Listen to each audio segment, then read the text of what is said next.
ఈ పెహల్గామ్లో జమ్మూ కాశ్మీర్లో జరిగిన టెర్రరిస్ట్ అటాకే నా మెయిన్ సబ్జెక్ట్. సడన్గా నేను వెళ్ళడానికి కారణం ఎందుకంటే కొన్ని విషయాలు నేను ఇప్పుడు మాట్లాడలేకపోతున్నాను, కానీ ఇంటెలిజెన్స్ రిపోర్టు అమెరికన్స్ దగ్గర ఉంది. ఎవరు చేయించారు ఈ దాడులు, ఎవరు చేశారు, దీన్ని దేని కొరకు ఎవరు ఎలా చేశారు అన్నది వాళ్ళ దగ్గర ఉంది ఇన్ఫర్మేషన్. మీరు చూడండి, టర్కీలో ఒక సౌదీ వాషింగ్టన్ పోస్ట్ జర్నలిస్ట్ని కొన్ని సంవత్సరాల క్రిందట సౌదీ ఎంబసీలోనే ముక్కలు చేసేశారు, ప్యాక్ చేసి పంపించారు. అది చేయించింది ఎవరు? Saudi government. చేసింది ఎవరు? వాళ్ళ మనుషులే ప్రైవేట్ ప్లేన్లో వచ్చి. ఇంత ఇన్ఫర్మేషన్ ఇచ్చిన ట్రంప్ మాత్రం, ప్రపంచం అంతా దాన్ని ఖండించింది, కానీ ట్రంప్ మాత్రం ఆ సౌదీకే బిలియన్స్ ఆఫ్ డాలర్స్ తీసుకొని సౌదీని కాపాడాడు. అంటే వాడు ఎంత పెద్దోడైనప్పటికీ, నా మిత్రులు అయినప్పటికీ, రాజకీయ కుట్రలు ఏంటంటే డబ్బుతో ఎవరినైనా కొనియొచ్చు. చట్టాలనే ఈరోజు డబ్బుతో కొనేస్తున్నారు చాలామంది. అందరు జడ్జిలు అమ్ముడు పోకపోయినా కొంతమంది జడ్జిలు ఇష్టం వచ్చినట్టు బిహేవ్ చేసి కొన్ని లక్షల ఎకరాల భూముల్ని లక్షల కోట్ల మందికి మన దేశంలోనే అన్యాయం చేస్తున్నారు. ఆ ఇన్ఫర్మేషన్ అంతా ఫైల్స్ అయిపోయి కనుక ఇప్పుడు కొన్ని విషయాలు మరలా 2 వారాల తర్వాత నా మీటింగ్లన్నీ అయిపోయిన తర్వాత నేను వీలైతే అమెరికా నుంచే మాట్లాడతాను. ఇప్పుడు జరిగిన మీటింగ్లన్నీ చాలా సీక్రెట్గా జరిగాయి. అయినప్పటికీ చాలా మందికి తెలిసింది ఇంటెలిజెన్స్ రిపోర్ట్స్ ఉన్నాయని. ఎందుకంటే నేను కలుస్తున్నది చిన్నోళ్ళని అయితే తెలియదు, అందరూ పెద్దవారు కనుక నార్మల్గా నేను ఫోటోలు తీసుకోను. కానీ వాళ్ళే 10లో 9 మంది సెల్ఫీలు తీసుకున్నారు నవ్వుకుంటూ, చాలా కాలం తర్వాత నేను వచ్చానని. అప్పుడు నేను అడిగారు, నాకు కూడా సెల్ఫీలు ఇవ్వండి, మాకు కూడా రుజువులు ఉంటాయి నేను కలిసానని. సడన్గా 3 పెద్ద మీడియా ఛానల్స్కి ఓనర్స్కి ఒక 10 రిలీజ్ చేశాను. రిలీజ్ చేయబోయేసరికి అందులో కొంతమందికి కాల్స్ వెళ్ళాయి. వెంటనే ఏం జరిగిందో మీకు తెలుసు. సో ఆ ఫోటోలు కొన్ని వెంటనే వాళ్ళకి చెప్పి నేను డిలీట్ చేసి, ఉన్నాను కదా అని కనీసం 2 వీడియోలైనా రిలీజ్ చేయాలని 2 వీడియోలు రిలీజ్ చేశాను, మీరు ప్లే చేసినట్టుంది. సో ఇండియా పాకిస్తాన్ యుద్ధం విషయంకి వస్తే టెర్రరిస్ట్ అటాక్లని నేను తీవ్రంగా జరిగిన రోజునే ఖండించాను. ముఖ్యంగా ఈ రాడికల్ ఎక్స్ట్రీమిస్ట్స్, నువ్వు హిందువా, బట్టలు ఇప్పించి కూడా వాళ్ళని చంపేశారు. అది తీవ్రంగా ఖండించాను. అమెరికాలో ఖండించాను, జరిగిన రోజుని ఖండించాను, తర్వాత 10 సార్లు ఖండించాను. కానీ ఈ టెర్రరిస్టులు అక్కడికి ఎలా చేరుకున్నారు? సెక్యూరిటీ ల్యాబ్స్ ఎందుకు కొలాప్స్ అయ్యాయి అంటే, ఎంత ప్రొటెక్టెడ్ ఏరియానే, మరి ఇంకా టూరిజం లేకుండా అయిపోయినట్టే కదా. అంత ప్రొటెక్టెడ్ ఏరియాకి ఈ టెర్రరిస్టులు ఎలా చేరారు? వీళ్ళు ఏం చేస్తున్నారు? జరగక ముందు ఏం చేస్తున్నారు, జరిగినప్పుడు ఏం చేశారు, జరిగిన తర్వాత ఏం చేస్తున్నారు? దీన్ని పొలిటికల్గా వాడుకోవడానికైనా, మరలా వచ్చే ఎలక్షన్ల ముందు మరలా ఈ జరుగుతాయా, ఈ పాకిస్తాన్, ఈ చైనా, ఈ యుద్ధము, ఈ హిందూ, ఈ క్రిస్టియను, ఈ ముస్లిము అని గొడవలు పెడతారా? అంటే దేని కొరకేనా మన దేశాన్ని మనం పోగొట్టుకుంటామా, కాపాడుకోలేమా?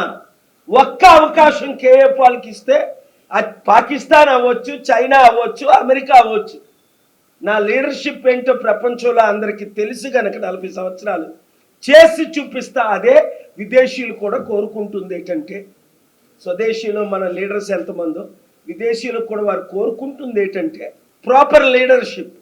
మన దేశంలో లోపించ, రాష్ట్రాల్లో దొంగలు గజ దొంగలు వెళ్తున్నారు, దేశంలో మతోన్మాదులు గజ దొంగలు వెళ్తున్నారు.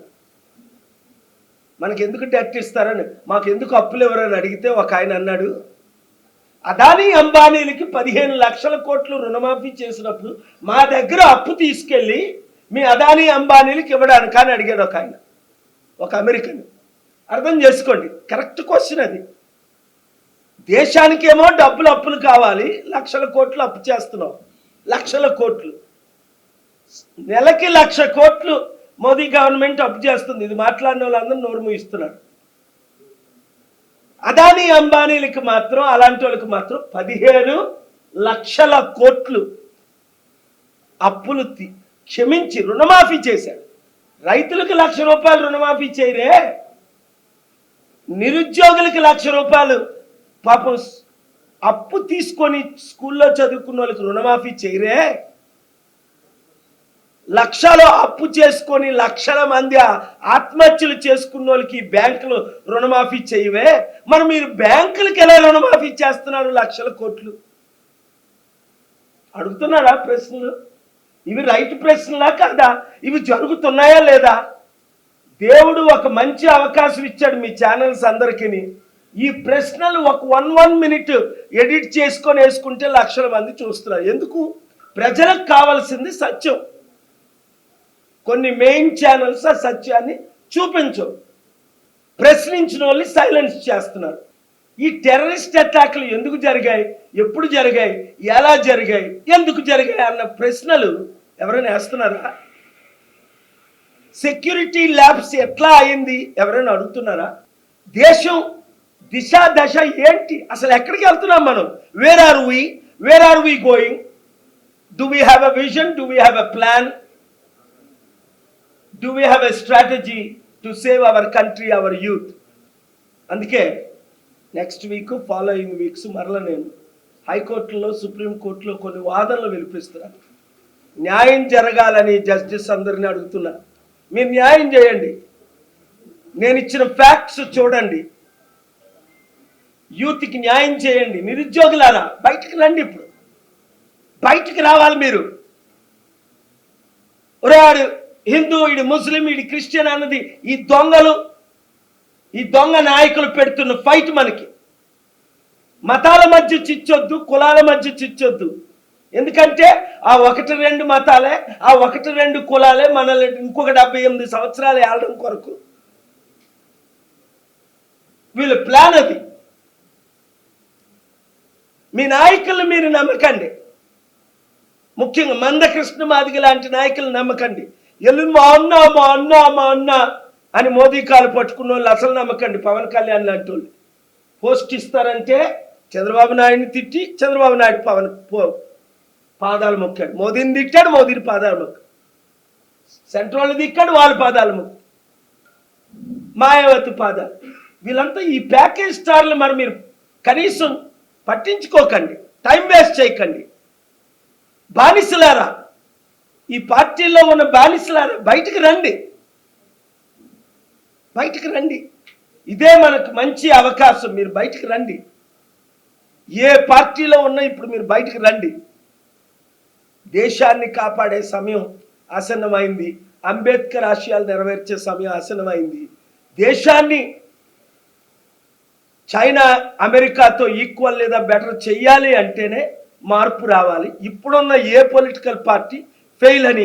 కాంగ్రెస్ 54 సంవత్సరాలు, బీజేపీ 15 సంవత్సరాలు, అప్పుడు వాజ్పేయి టైంలో, ఇప్పుడు 10 సంవత్సరాలు ఫెయిల్ అయిందని కళ్ళకు కనబడుతుంది. ఇంకా రాష్ట్రంలో ఉన్న రాజకీయ నాయకులు తొత్తులు, వీళ్ళంతా తొత్తులు, మోదీకి తొత్తులని క్లియర్గా మీకు కనపడింది. ఇంకా ఆలోచించకండి, ప్రతి ఒక్కరూ ఒక వీరుడి శూరుడిలాగే మీరు బయటికి రండి. Thank you very much.